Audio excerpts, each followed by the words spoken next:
Thank you for joining another wonderful Zoom at the Library Society. Each time we do it, we seem to have more fun and learn more.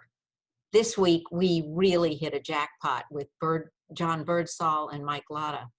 In fact, we've joked here at the library that we are holding our own food and bev festival, having started the week with a talk about Pappy Van Winkle bourbon, and now showcasing John's amazing biography of James Beard. Of course, having Mike Lata, a James Beard award-winning chef and owner of Fig, one of the city's most revered restaurants, join the fun is icing on the cake. Since I suspect we have a few non-members joining us because of our august speakers, I want to remind all of you that the Library Society is America's second oldest circulating library and the oldest cultural institution in the South. Founded in 1748 when we were a colony under King George III, most of South Carolina's leaders, including George Washington and the Marquis de Lafayette, were members. If you're not a member, you should join, because tonight showcases the kind of outstanding programs that we offer. We're delighted to welcome John Birdsall, who seems to have come away from his research on James Beard with more perspectives and topics to explore than I could have imagined. Mike will help coordinate the question and answers around 5:40 because he brings another dimension to this exciting discussion. My husband and I had the amazing experience of being invited to a friend's home for a dinner prepared by Mike.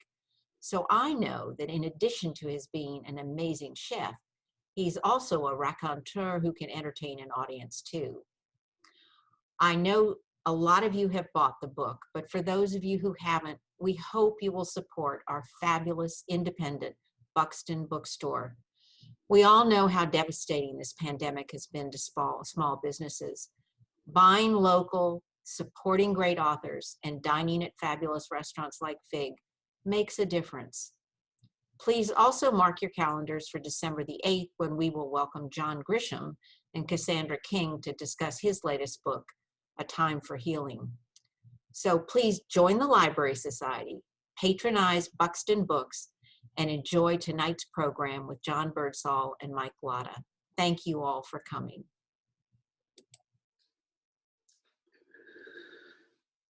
Well, thanks everybody for being here. I wanted to, especially since we're a week out from Thanksgiving, I wanted to focus on James Beard and what I call his invention of American food, American cuisine. And it's one of the main themes of my book, The Man Who Ate Too Much, sort of how James Beard, a person of great charisma and great charm, was able to basically invent a mythology about American food that really stuck, that still influences a lot of aspects of our lives today, the way we shop, the way we cook, the way we entertain, the way we think about food in American life, the way we think about food in American identity. So a few basics. James Beard was born in 1903 in Portland, Oregon, and he died at the beginning of 1985. Throughout most of his life, he had a very large physical presence. He was 6'3", sometimes he said he was 6'4", and he typically would weigh at least 300 pounds. And this was part of the way that he kind of embodied this new way of thinking about food in America. In the 1950s, he became really the most famous person in food and drink and entertaining in the United States. And, you know, it was a nation that after the war went through a tremendous number of changes and was really altering the way that it thought about itself. And in so many ways, James Beard he stood in opposition to the kind of major trends that were going on in the United States and in American food. And one of those ways, like visibly, that James did was just by his weight. I mean, starting in the 1950s, Americans became obsessed with dieting, you know, with being thin, with being, you know, successful in the business world, which meant, you know, being thin, looking fit. And so James was this reminder of pleasure in everyday life, that pleasure and living well were goals that Americans should pursue, without shame, with a lot of gusto. So in 1955, the New York Times dubbed James Beard the Dean of American Cookery.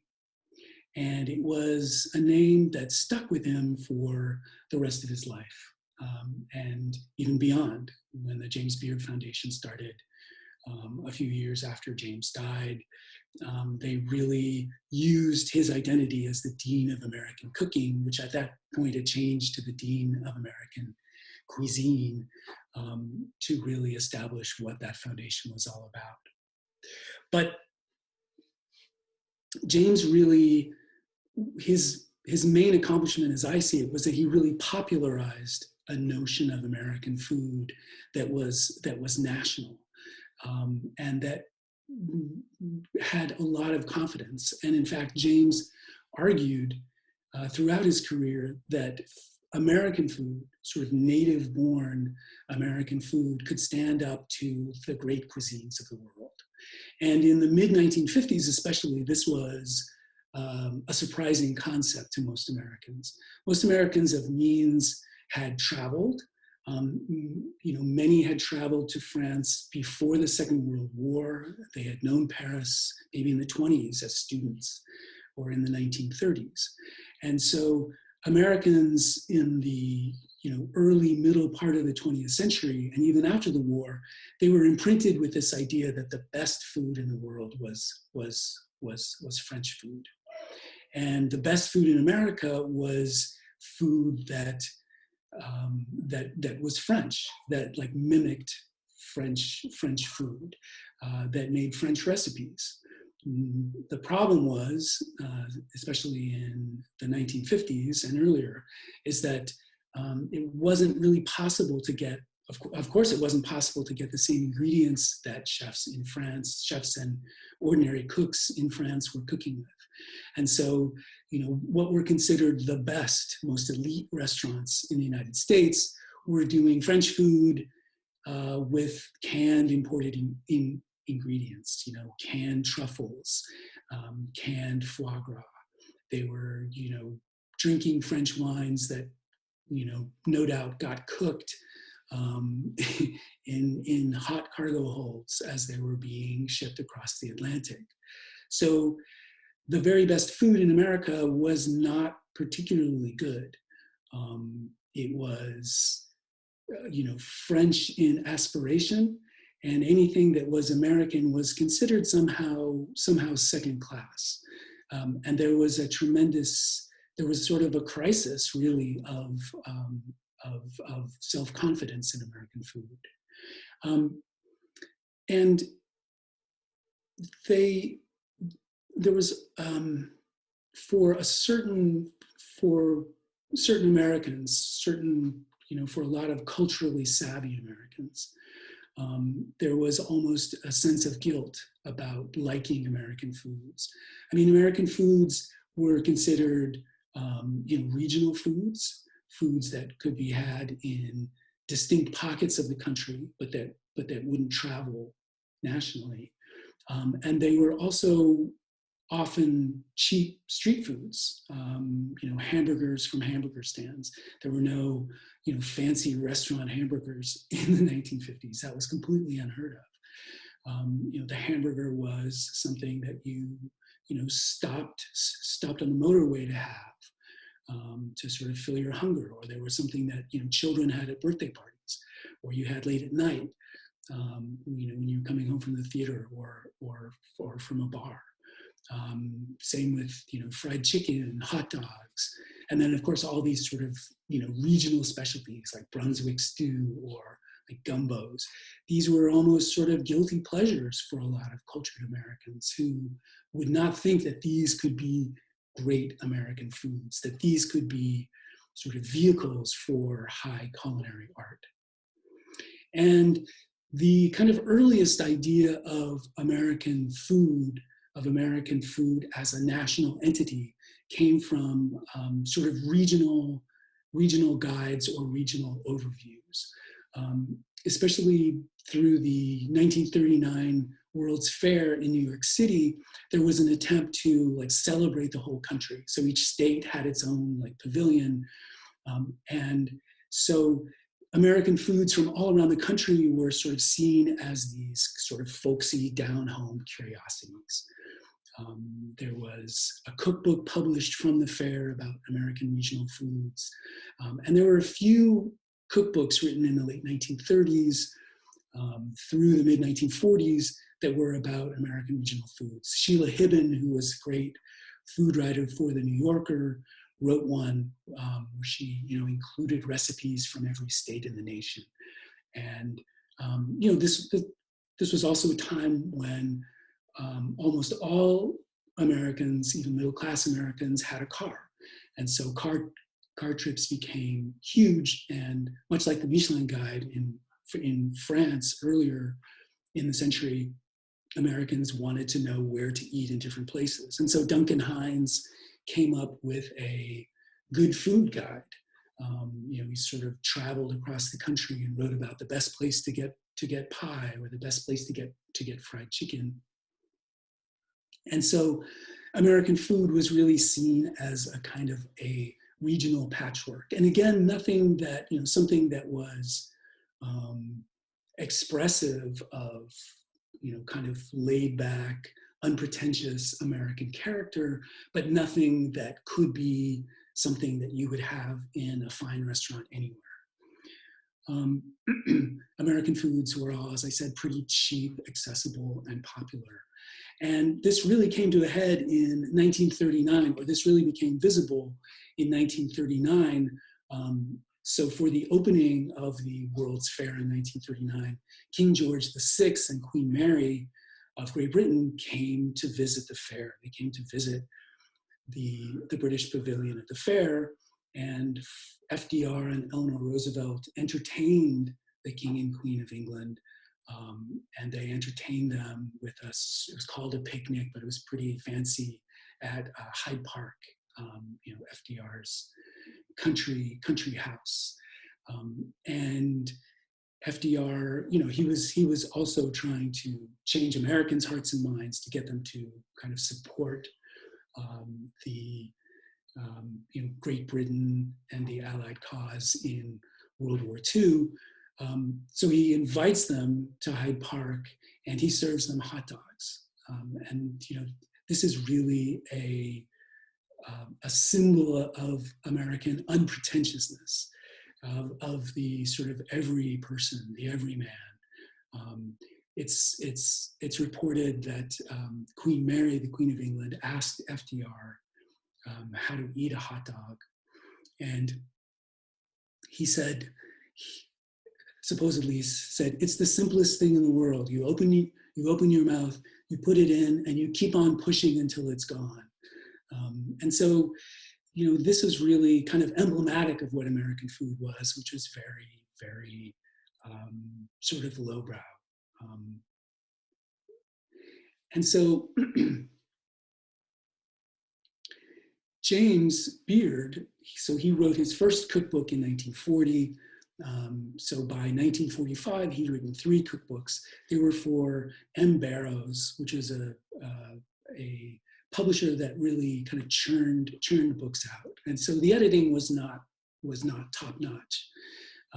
But the good thing about that is that even though there are lots of mistakes in those books, they really do preserve James's kind of writing voice. Later, he had lots of kind of editors. He had ghostwriters and collaborators who would basically rewrite all of his stuff. But those books really do have his voice. By 1949, he really starts to articulate this bigger picture of American food than this kind of regional patchwork that had existed, and as a collection of small, cheap street foods. And James was certainly not alone in doing this, and MFK Fisher in the 1930s started writing about food in France that really celebrated thinking about food and cooking and eating in a different way, in a French way, which is to shop for the best ingredients, best meaning the freshest ingredients, going to the market every day, seeing what's good and buying it, not feeling that you had to have, balanced meals, but you ate what appealed to you, you ate what was seasonal and what was delicious in the market. And MFK Fisher really articulated this beautifully, but she was writing for a pretty elite audience, as sort of literate audience who would pick up her books. James Beard, in the 1940s, after the war, he really starts to articulate some of these same ideas, but he does it in a very popular way. He sort of democratizes this idea that American food, the foods that surround you when you happen to be living in America, can be exquisite. And so in his 1949 book, The Fireside Cookbook, which is his first really sort of professionally edited book, and it's a book that really puts him on the map. It's published by Simon & Schuster. It has these lavish illustrations by the Provinsons, who had worked as illustrators in the Walt Disney Studio. So it had this very sort of popular kind of look.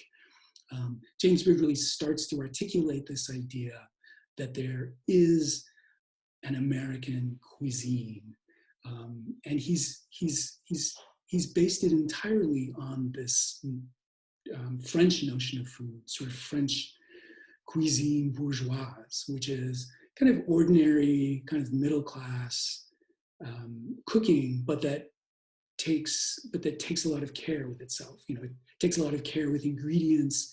It makes sure that the foods are cooked and that they're delicious. There's nothing really pretentious about it. It's just fresh, it's abundant. And unlike American food, which for decades had been under the influence of food corporations, I mean, really after the Civil War is when Americans' food lives start to be influenced by food corporations, big flour mills, baking powder companies, while maintaining this sense in advertising and PR, this sort of imagined golden age of American food as a time of, farm-based cooking, great farm-based cooking. A lot of Americans really didn't experience that, but they loved the sort of nostalgia, this idea, this older kind of rural sense of American food. James Beard comes along. He's already made a few trips to France, and he's been like MFK Fisher, he's been tremendously influenced by the way that people cook and eat there. And his first impulse is not to present French recipes, not to say to Americans, well, you can cook French food in America. He does that a little bit because that's what's popular at the time. But he starts to make this shift where he articulates an American food. He takes all of these French principles and he just kind of renames them as American. So, for instance, he takes the sort of French idea, as I said, of sort of shopping often and shopping in a seasonal way. As a young man in London and Paris in the 1920s, he was really struck by the food markets, the Covent Garden market in London, and of course, Leal in Paris, the great 24-hour bustling food market, where carts and trucks from the country are kind of rolling in at dawn with vegetables that had just been harvested. There's really nothing like this in the United States, certainly nothing for the average consumer to go visit. And so James Beard starts to articulate this idea that this is what great American food could be. And he takes a couple of examples, and I have an image. I'm going to try and screen share and see if this works. Let's see. Sorry guys, I've never done this before, so bear with me.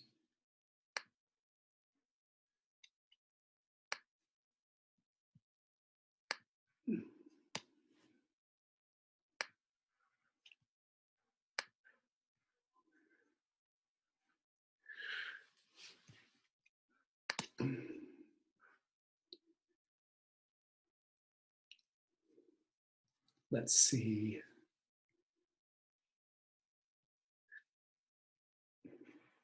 Let's see, I want to show you something from the Fireside Cookbook. So here's the cover of the Fireside Cookbook, and it's, as you can see, it's a sort of, it was conceived as this kind of lavish picture book about food for adults. Nothing like this had been sort of done before. James gets a flat fee for doing it. So he doesn't get any royalties, which were a mistake, but it also sort of put him on the map. And so I want to show you, so this is a page of omelet recipes from the book. And you can see about 3/4 of the way down, there's something called a country omelet. And it's, you saute pieces of bacon, and you combine sort of crisp American bacon with potatoes, and you fold them into this omelet. And James calls it a country omelet. And so I want to read you a passage from my book that sort of describes how he's taking a French dish, which is an omelette paysanne, which has, French fatty salt pork instead of American bacon, and is something very different. And let's see if I can find this passage.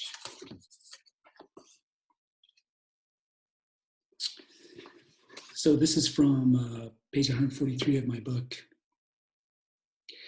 James was beginning to articulate an original concept of a new kind of American home cooking built on the bones of French cuisine bourgeoise. Let's see, Louis P. de Goy, who wrote a book called The Gold Cookbook, which was published in 1947 and had like 2,000 recipes. And he was, de Goy was the food editor of Gourmet magazine. So he was quite this like august French chef person in America. He didn't fuse American and French dishes in the way that James Beard was about to. He sort of kept them separate. So, de Goy and Gourmet magazine, for even for a couple of decades, would keep something like, coq au vin and a Brunswick stew completely separate. James was trying to fuse the two into this kind of original idea of American food. James loved the hearty, unfussy, traditional cooking of mothers and grandmothers in France. Pot au feu, coq au vin, bœuf bourguignon. With the Fireside Cookbook, he began not only to use English names for some French dishes, but also graft American ingredients onto the rootstock of French recipes.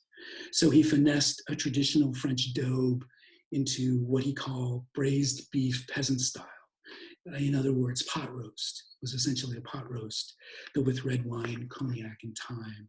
So it becomes much about sort of language, just kind of avoiding French, using English terms, and kind of Americanizing, kind of nativizing these things. This new American hybrid seems fully evolved in his country omelet, diced bacon fried with potatoes, onion, and parsley, added to beaten eggs and cooked to produce a flat omelet. James's inspiration was omelette paysanne, peasant or farmer's wife omelet, made with lard de poitrine salée, salted pork belly, a French staple, with American smoky bacon and an English name to reorient it. James created something new in Fireside, a dish that seemed to have roots with farmers in the Willamette or Susquehanna valleys, not villagers in the Rhone. He turns it into American food. And this is an exciting new idea. No one was really doing this when MFK Fisher was writing about delicious food. She's writing with she's usually writing about food in France or Switzerland, but she's writing with a sort of cultural point of view that says, oh yes, we all know France, we've all traveled, and the food there is quite delicious.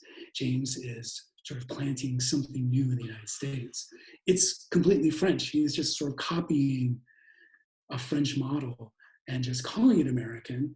And of course, because he can't get, because no cook in America could get authentic French ingredients, he's just using sort of American equivalents instead of apologizing and saying, well, this is a French recipe, but I'm sorry, you can't get French ingredients.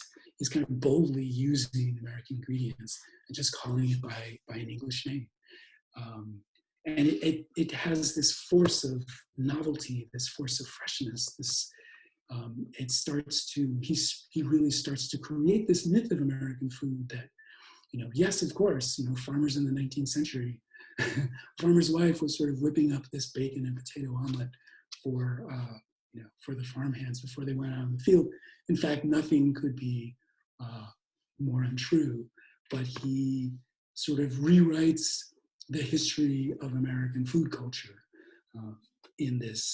starts to do it in this book. And at the same time, James is sort of inventing his own personal image. I mentioned those first 3 books that he did, which are not very professional.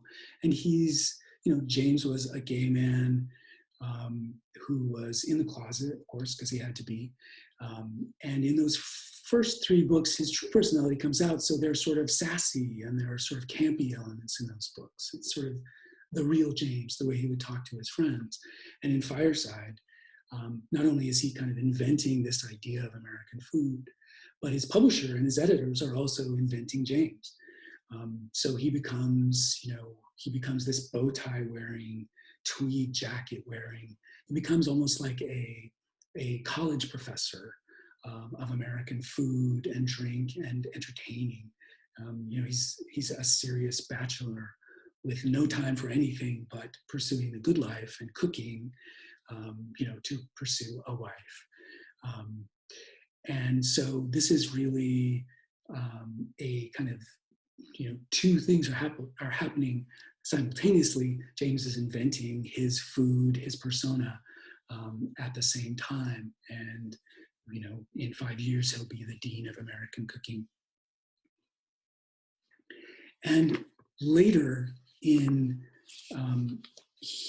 James sort of continues to do this. He continues to go to France primarily to write and to eat.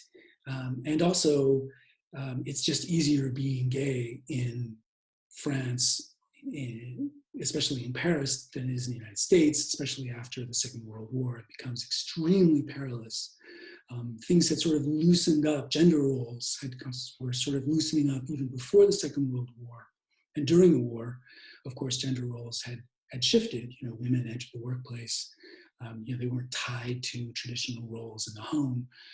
After the war, everything sort of snaps back. In the Cold War, even kind of worse than it was before, this kind of, very strictly sort of shaped gender roles, and it becomes harder to be gay or lesbian in America. And if you can get yourself to France, if you can get yourself to Paris, it's a bit easier. And while James is there, of course, he is kind of immersing himself in food culture, in eating and drinking, in the way that people shop. And he comes back, and in the books that he writes, he really does try to create a synthesis. I mean, in 1961, when Mastering the Art of French Cooking, Julia Child and her co-authors produced this book, America's in a very different place, and home cooks, consumers want to recreate France, sort of delicious, beautiful French cooking in their own kitchens. James Beard has already moved on from that. And so in 1954, he publishes a couple of books. One of the books he publishes is called How to Eat Better for Less Money, which is a terrible title. It was originally supposed to be a cookbook about cooking with wine, cooking affordably with wine. But the publisher wanted to kind of, thought that he needed to get consumers to a sort of more compelling hook for this book. So How to Eat Better for Less Money, it's a really overlooked and I think really brilliant book of James Beard's, because he takes all of this French sort of philosophizing about eating and cooking at the table, and he completely Americanizes it. And so he's telling Americans to cook with, tripe and oxtail, and which, of course, Americans did during the Second World War because of rationing, but they did so very reluctantly. A lot didn't want to do that. And of course, once the war is over, it was the golden age of meat. Americans ate huge steaks, and huge grilled steaks and pieces of meat were the sort of highest point of American food. But here in 1954, the sort of affluence of American life, the affluence of the Cold War, James Beard is telling Americans to economize by cooking with lentils and oxtail and tripe.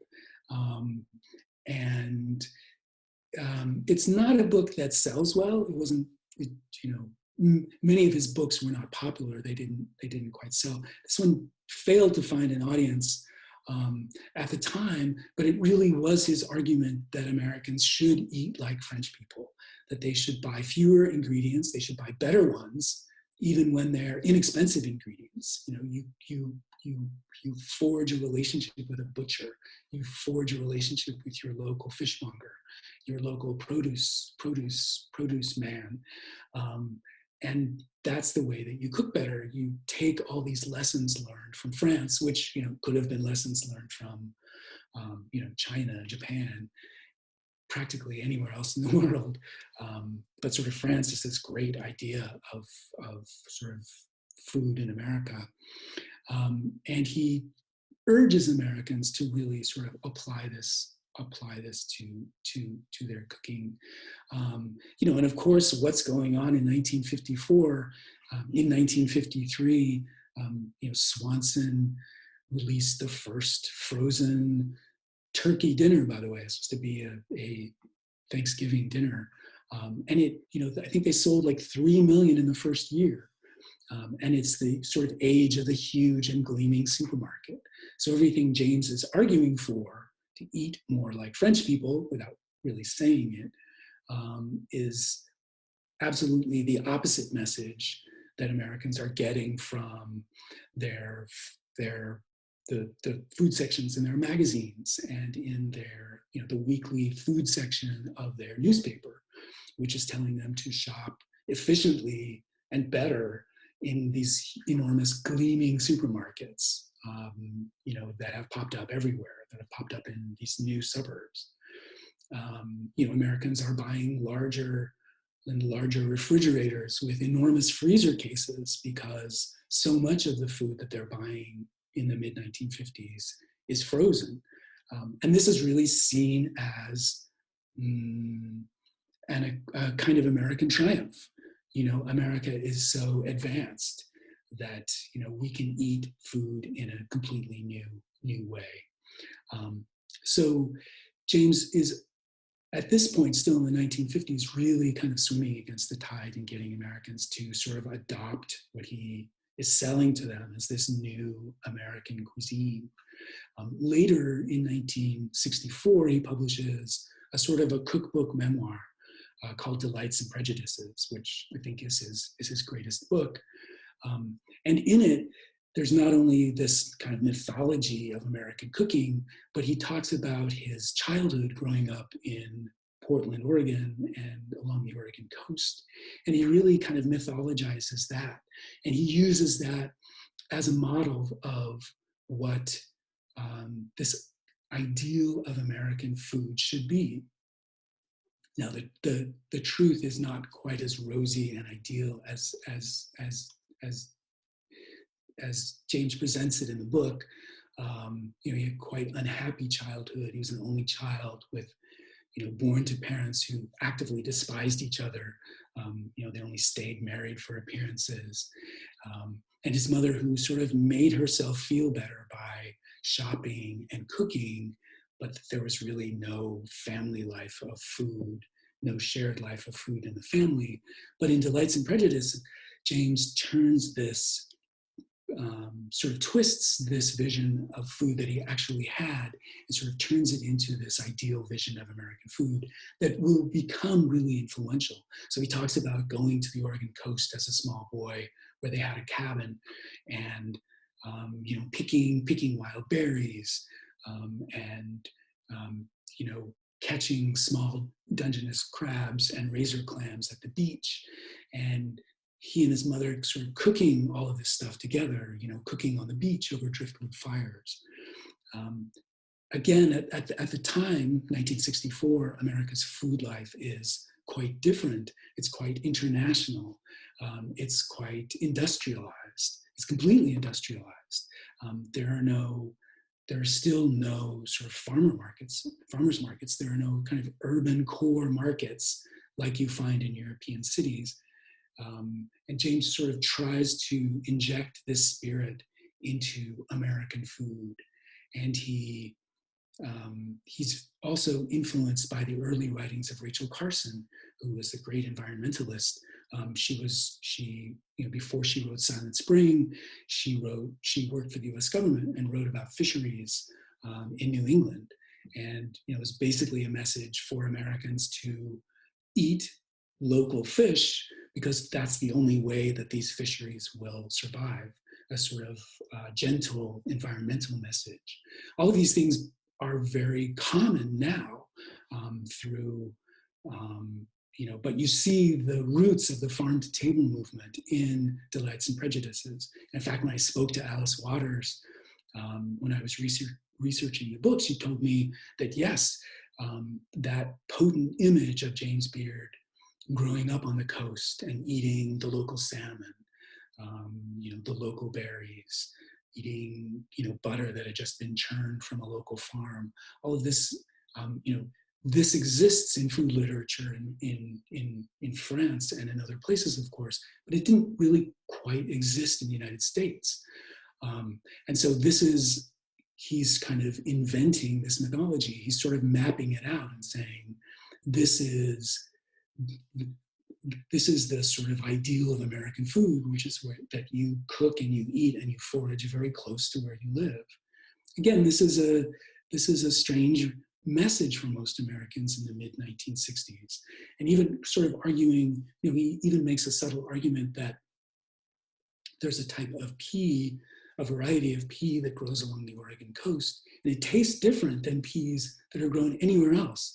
It's kind of this, he doesn't use the word, but it's this idea of terroir, that where something is grown really influences how it tastes. And he says, well, this variety of peas, because they ripen over a very long season in this sort of foggy, overcast Oregon coast, they have much more sugar, incredible tenderness and great sugar. And this is an appealing message to a lot of Americans. They sort of want this, but this is so far from how people have been taught to think about American food, that it's very much of a strange concept. And so this idea, James comes back to again and again, of really inventing this idea of American food, yet making it seem completely native. Let's see. I want to just skip ahead because it looks like we're a little pinched for time here. But the sort of highlight of James's career talking about American food is maybe his best known book, published in 1972, which is James Beard's American Cooking. And that is really a kind of culmination of all of these sort of decades that he's spent kind of being the architect of this idea of American food. And that, especially because it's sort of getting a bit closer to the American bicentennial, there's this, and in 1972, he starts writing this book in 1968. It's a time of tremendous upheaval in the United States. It's not unlike times that we're going through now, with, of course, protests against the Vietnam War, civil rights marches, assassination of Dr. King, all of these like tremendously calamitous events that are going on in American life. And also there's, this kind of looming environmental disaster, where sort of decades of pollution are really making a huge impact. And so the general cookbook buying public is really sort of hungry for something that, seems to take the nation back to a kind of gentler time. And so this idea of American cooking that James had hatched in the 1940s, in the 1970s seems like a very extremely comforting notion. And even though by the 1970s, really a lot of Americans had not experienced, growing up on a farm or experiencing farm life, there's this great hunger to be told these stories of how great American food used to be before it was all tainted and industrialized, and sort of turning to James Beard as perhaps the single person in America who had lived through this. Of course, that wasn't true, but he had become so visible as someone who had grown up in a much earlier, gentler time, a more food-focused time in America, that he was really seen as kind of indispensable to American food. And I wanted to read a passage from James Beard's American Cooking. When the book came out, he became sort of almost like a conservative cultural hero, with so many changes looming in American life, American politics, American cultural life. There was this enormous outpouring. And you can still see all of these letters in the James Beard archives at NYU, but there was this great sense of sort of gratitude to James for reminding Americans of what was great about being American with their food life. Let's see.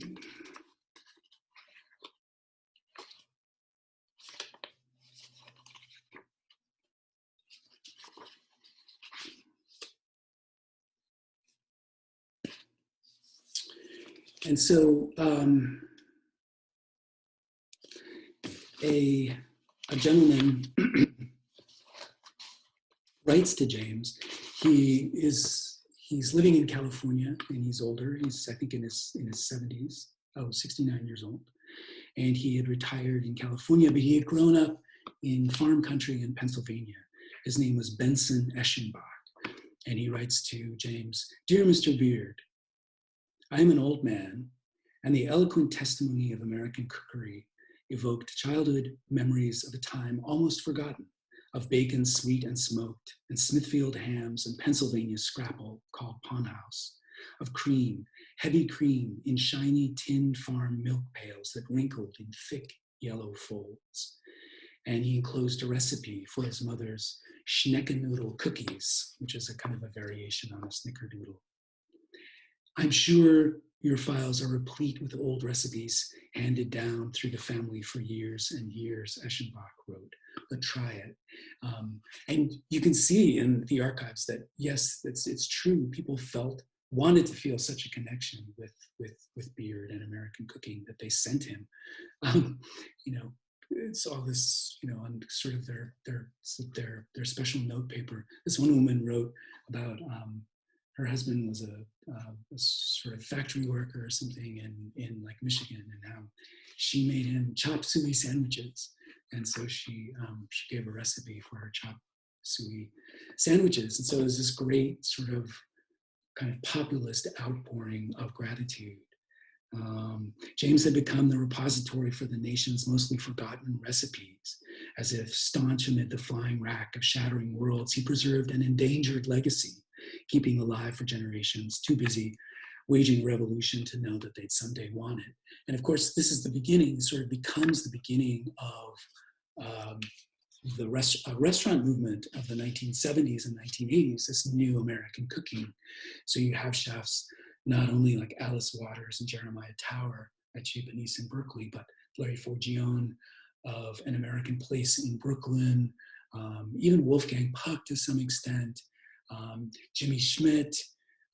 You have chefs who begin cooking in an American idiom using American ingredients. And so really James's 1972 book on American Cookery really becomes the catalyst for the way that food in America becomes focused on American ingredients. You know, I've been amazed at how influential James's work in the 1940s and 50s, at a time when he wasn't really celebrated for the things that are key to his message, but how later they became just basic assumptions about American food. I mean, farm to table, certainly, farmers markets, drinking American wines, being proud of American wines, eating American cheeses. And for the rest of his career in the 1970s and into the early 1980s, he had a very popular syndicated newspaper column. He couldn't travel quite as much as he used to. And so a lot of friends, where he lived in Greenwich Village, would sort of bring him things, or companies would sort of send him products to try. And his column became like this great celebration of American foods. And they were influential. I mean, he would mention something like Maytag blue cheese made in Iowa, and the company would be overwhelmed with letters. You know, people would write paper letters to order these cheeses. And this became really kind of influential in kind of creating this new American restaurant culture. So I think I should leave it at that, and maybe we can ask for some questions. Is it time? Mike, are you? Well, that was so fascinating. And it also made me feel very old, because thinking about what it was like to be able to influence home cooks and restaurateurs in the 40s and 50s, and ultimately, like you said, in the birth of the kind of the farm to table restaurant in the 70s. You know, I started cooking in the 80s, and even when I found myself in Atlanta in the early 90s, there weren't a lot of restaurants that were cooking like that at all, and I don't think the audience really cared. So I think to think about how people would receive that information, right? You had to be a devotee of, James Beard's or Julia Child's or Craig Claiborne's to kind of really pick up what he was throwing down, and how long it really has taken for that message to kind of to be, I think folded into the culture the way it is now. It's like we're looking at 65, 70 years. I mean, it's amazing. I did laugh at when you talked about Americanizing dishes.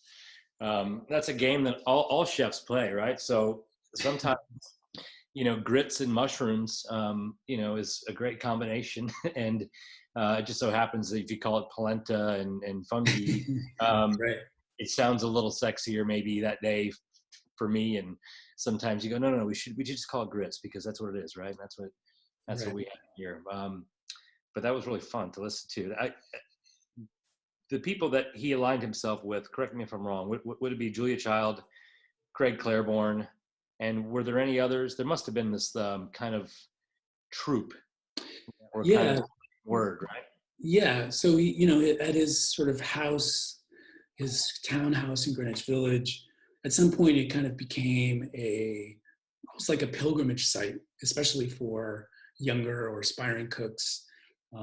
And as the 1970s went on and kind of chefs became more visible in American food culture, certainly chefs would visit James Beard. But yes, he was very, very close with Julia Child. He was, in 1961, when her first book, co-authored, came out, his publisher turned to James, because he was the most sort of famous food person in America, to help to introduce it, which he did. At that time, American publishing, cookbook publishing, was really dominated by just a few people in New York City.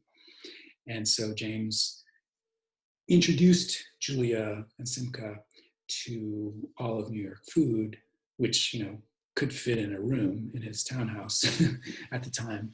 And she always credited that with the start of her career. He gave her legitimacy by kind of introducing her. And he did that with a few other authors. Great British cookbook author Claudia Rhoden, when she came to New York, and younger cooks who would become chefs, like Paula Wolford. He sort of championed Paula Wolford in 1958, 1959, when she was a cook, and actually got her a restaurant job, which was kind of unusual for 1959, if not unheard of in New York City, to have, you know, a woman working on the line in a restaurant. And so, yeah, he was, you know, in stories and that he'd often be called a guru. I mean, it was partly because, you know, writers are always kind of making fun of his physical size, but it really was true. I mean, you know, somebody like Larry Forgione would just go to his house and sit there wrapped while James sort of talked about his memories of, you know, foraging strawberries on the Oregon coast and, you know, getting thick, you know, double cream from a nearby farm and making strawberry shortcake. And that was no young chef, I think it's probably fair to say, no young chef in the 1970s or 80s in America really had that experience. You got it from books, or you got it from listening to stories by James Beard or Ed Lewis, you know, one of those rare figures. So yeah, I think it's the great, he really was a great driver for young chefs at that time. Yeah, just like spinning tales of food. Well, I've been to the house. It's quite an experience to imagine all that happening in that small space. Yeah, well, actually, and you know what, he lived in that house starting in 1973, and it's a house that he really disliked, because it was so small and the kitchen is so dark and sort of pushed into that corner. He had an earlier house a few blocks away that he'd lived in since the 50s, and he loved that house. But you know, for various reasons, he moved to what's now Beard House, and really just actively hated that house. So it's kind of ironic that in a way, his kind of spirit is trapped there forever. So I just wanted to say to everybody here, if you have a question and you don't want to speak up, you can type it into the chat room, and I'll be happy to pass it along and read it and curate those if anybody has any comments or questions at all that they'd like me to bring up. Okay. Also, I wanted to say this is a story that I got from Ruth Reichel when I was doing my research, a great writer and gourmet editor, Ruth. We were talking about the sort of old days of newspaper food sections where most Americans got their recipes. You know, it would come out every week. Typically, it was called the women's pages, and you know, you would sort of clip out recipes. So Ruth became the food editor of the LA Times in the 1980s, and it had been run by very competent but very typical food editors for decades.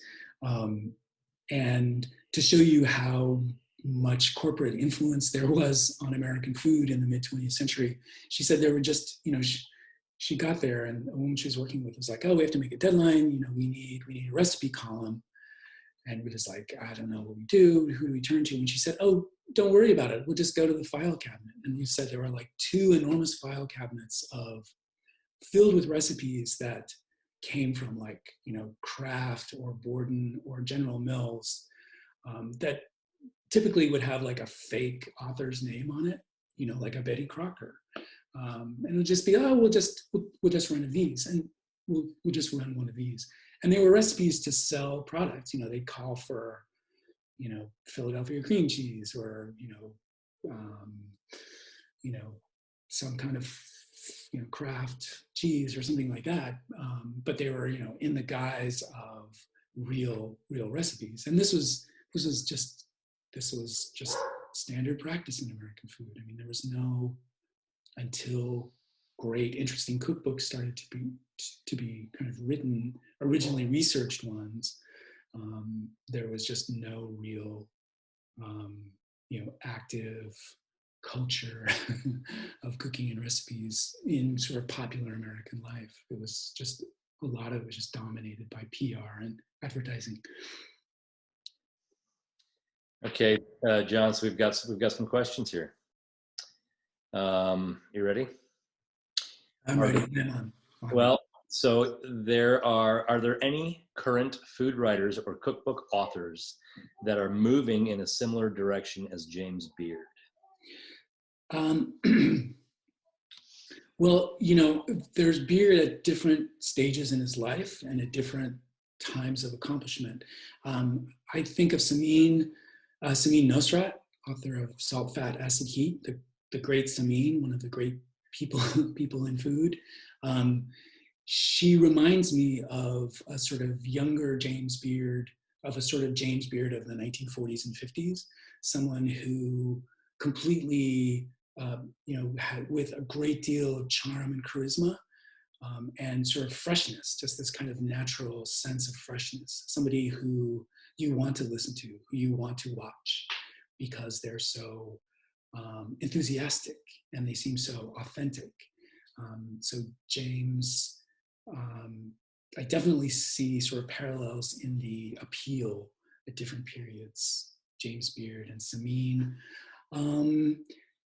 I think of somebody like Ina Garten, maybe James a bit later in his career, the sort of establishment figure. If the New York Times was doing a Thanksgiving piece, they would turn to James Beard because he would be the ultimate authority on how to entertain, this very, a kind of stable authority. So certainly, maybe Martha Stewart, but I think definitely somebody like Ina. And again, somebody with, charm and charisma, who's sort of fun to watch. So I think those two people definitely have a sort of Beardian qualities. My wife is a big fan of Ina Garten. She's always on in the background. Okay, here's another one. This is a great question here. How can we have a James Beard style renaissance of fresh food that gets beyond the quote unquote foodie world and into lower middle class and lower income folks? And there's just the second part, which is probably not part of the same question really, but I'll read it anyway. When did the annual James Beard Awards begin? So the James Beard Awards began in 1990. So James died in 1985.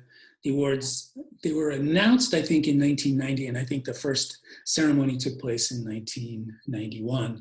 And they were, the James Beard Foundation started after James died through the influence of Julia Child. But they took over some existing awards. So the Cooks magazine, Who's Who in American Food, and then the French's, the mustard company, had a sort of a best restaurant award. So the James Beard Foundation took those over and started in 1991. Yes, the first part of the question, or the first question about how to get fresh, better food in all demographics, is a vexing one. And certainly, I think definitely Alice Waters early on became very sensitive to that question. And through her work with Slow Food and Slow Food USA, I think, of course, there were initial missteps where it sort of appealed to kind of, people who could afford to eat out at restaurants like Chez Panisse. But I think through her work and through other people's work in like Edible Schoolyard, for instance, over the decades, they've really tried to kind of fix that, I think, original flaw of slow food and the farm to table movement. But yes, it's, with the way that with the American food system and the way that certain farm foods are and food commodities are subsidized, but others not. I know there have been battles in every farm bill to try to take some of the subsidies away from large corporate interests and give them to smaller local farmers, and that hasn't worked. So there's, I think, a public policy part of that answer, and then just trying to counterbalance the influence of the fast food industry. I know that Roy Choi and Daniel Patterson were trying to do that a couple of years ago with local, and it didn't quite work. But that's a very thorny question in the United States. Certainly, getting a CSA is usually pretty affordable. And if anybody here, which I'm sure most of you or some of you have done that, it's amazing how hard it is to go through all of the food for $25 every week. But we've, because of COVID and not, being in the restaurants at the first part, from March till the mid-April, we relied on that. And I was amazed at how inexpensive the boxes were, and how it really, we could make several meals out of one. I don't know what we did, between $25 and $40. I think the problem is that people just don't have the time to really, it's a lot of work to turn that around and to feed a family. Right. I like to think that I know what I'm doing. And it really, it's a lot of effort, but certainly affordable, I think. Yeah. All right, well, we have another one here. What do you anticipate as the next movement in cooking that could have the same gravity as farm to table? Well, I think it's already happening. And I think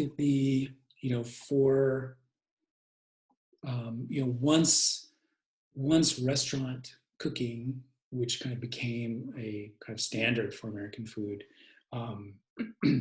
once that became focused on ingredients, on sort of farm to table, and I think we've already seen the next step, which is to value identity and cultures in the same way that we value ingredients.